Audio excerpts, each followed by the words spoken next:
Greetings everybody and welcome to Madrid Ball.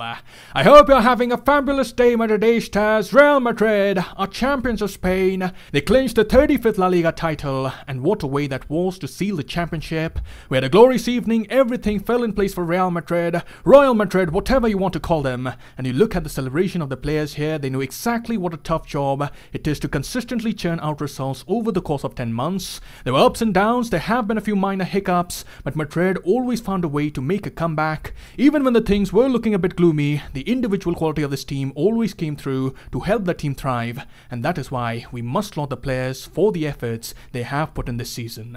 Ancelotti as well became the first coach to win a league title in all the top 5 leagues, and I just want you to take a moment and think about what a great accomplishment that is. It's extraordinary that the manager has achieved such a feat. Wherever he went, trophies have followed him.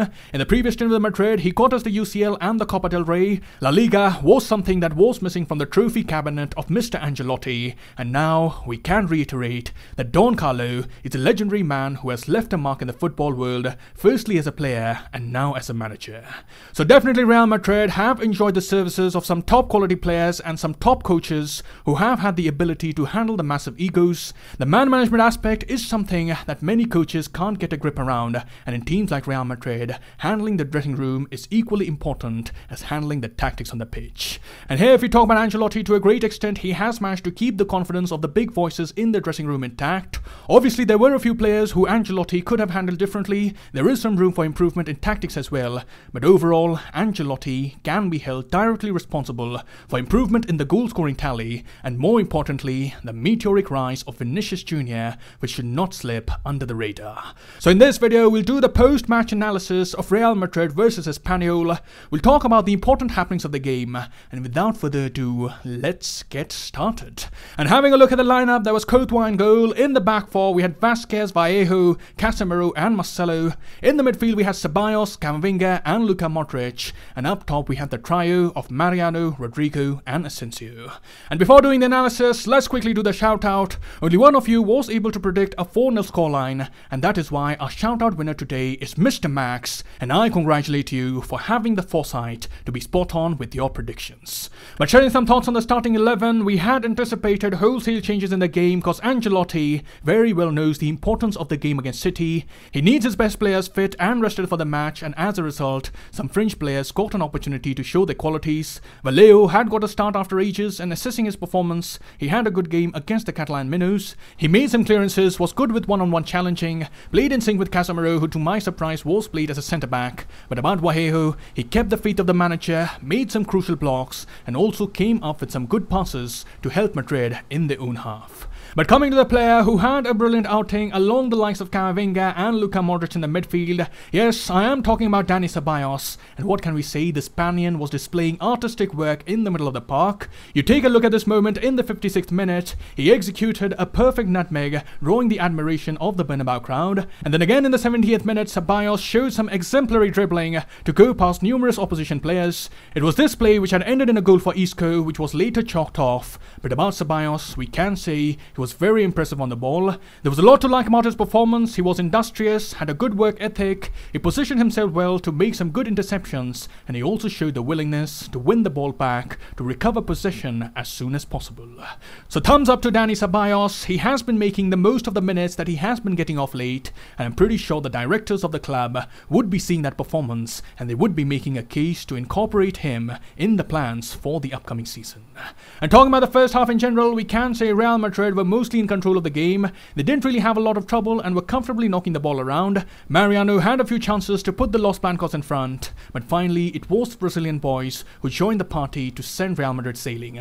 For the first goal, Marcelo combined with Rodrigo near the penalty box. He passes the ball to his compatriot. Rodrigo was very agile. It was like a fox in the box. He took a touch to go past 2 defenders. He created some room for himself, and just in the nick of time he came up with a superb finish. It was great control under pressure. It was high quality football which was pleasing to into the eye, and that goal got the Bernabeu turned on.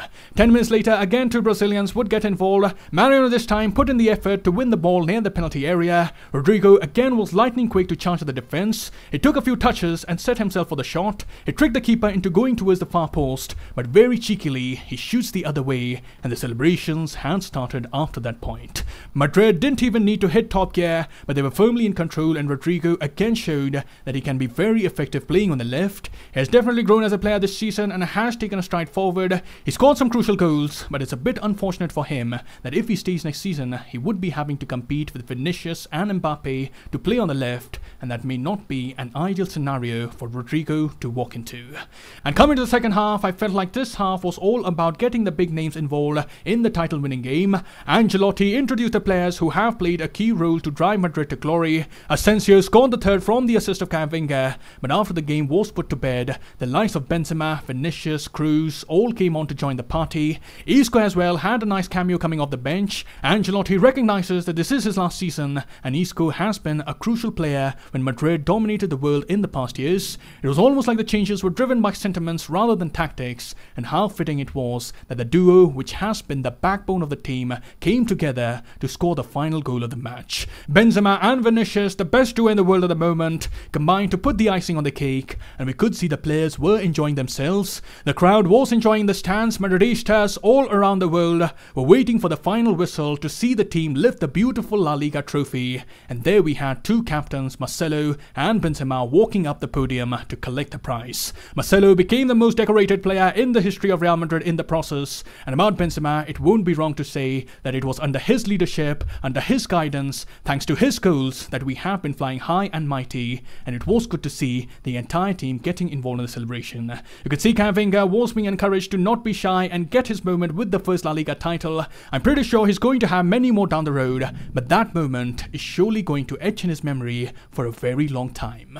So overall, it was a good day, Madridistas. We had a convincing performance, we had some nice moments on camera, we would be in good spirits going into the second leg of the semi-final. I'm pretty sure the players would take some rest and would be totally focused on the task they have in hand.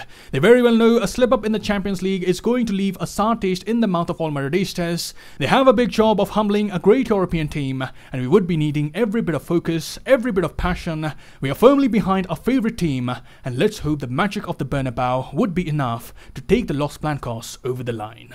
So those were my thoughts on the game, and today I'll end this video by showing you some more pictures from the title celebration. The players were accompanied by the families on the pitch, some traditions were carried on. It was all smiles, it was a very proud moment for everyone in the Real Madrid camp. I'll see you next for the pre-match video of Real Madrid versus Man City, but till then, take care, glory to Madrid, and as always, Hola Madrid!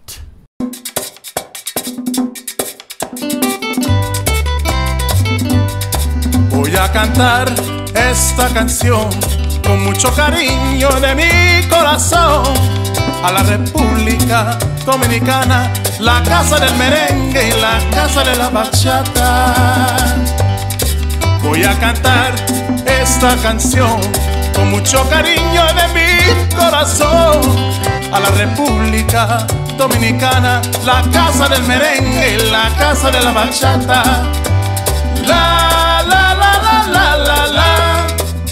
La casa del merengue, la y la casa de la bachata.